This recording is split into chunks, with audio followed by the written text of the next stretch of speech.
Hello everyone, today we're going to take a look at Igira the Cruel on Mythic, because Gnarl Root basically falls over. We might circle back around to him. But we're going to go in, playing a standard single target build on the Arms Warrior today.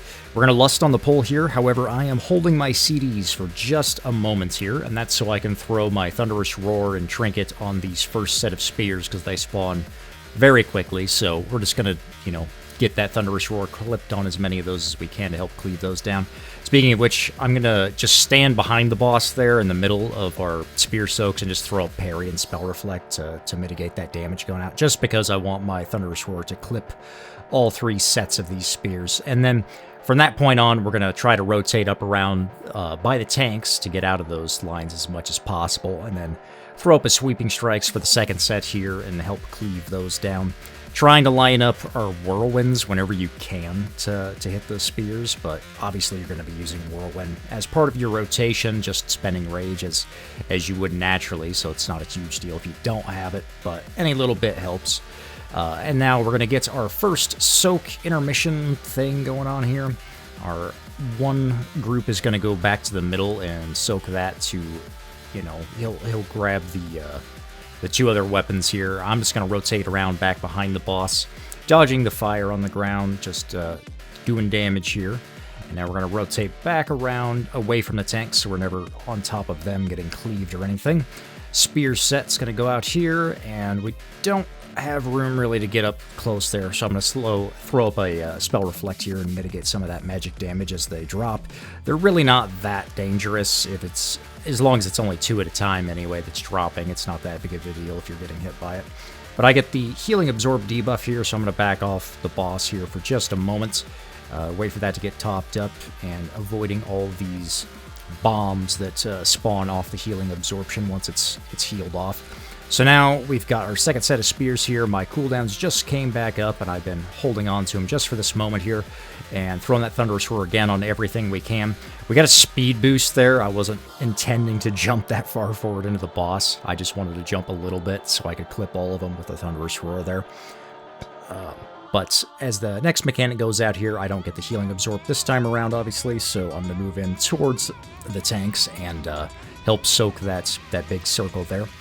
And now it's just kind of a rinse-repeat dance. We're going to get behind the boss here, throwing my Colossus Smash as it comes back, and rotating around. We're just going to stand in this one, throw up Sweeping Strikes before they land with Reflect, and use my Trinket as soon as it comes back here, because it's going to do a little bit of cleave damage on these things as well.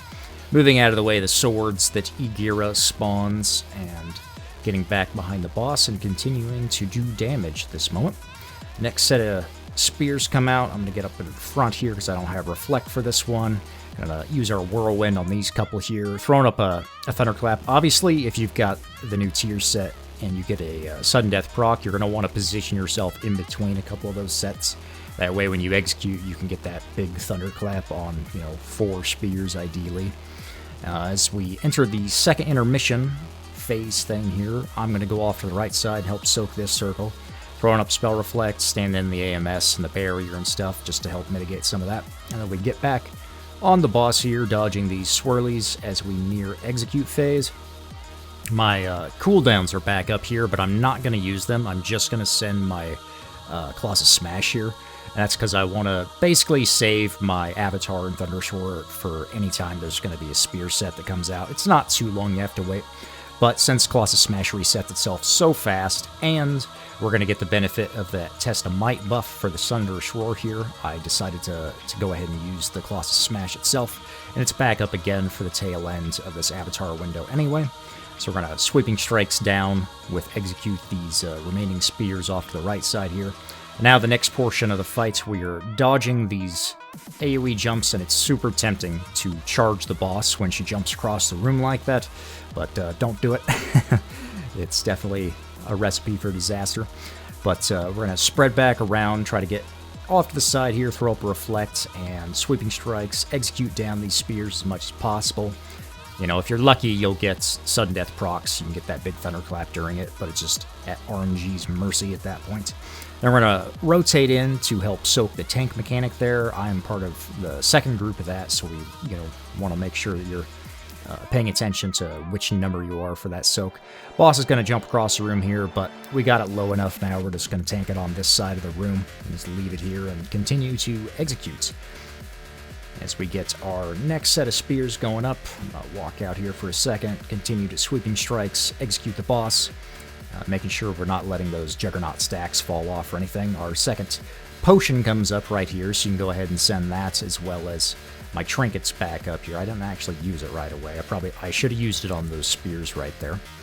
But we'll have it again for this last Avatar Thunderous Roar burn, so not to worry. We'll throw our Thunderous Roar here on this set of spears. Unfortunately, I was a little bit too far away. I missed that far set with it. But we're going to throw up Sweeping Strikes and help finish off that last set, continuing to execute the boss, getting a free bit of rage back anytime these intermission soaks happen, so you can always charge back on the boss from the knockback, of course. And down goes Igira the Cruel on Mythic. If you have any questions, feel free to leave them down below. Thank you for watching, and guide soon TM. With the holidays in the US, it's been a bit of a hectic week, but it should be coming up soon, I hope. Anyway, I'll see you next time. Peace.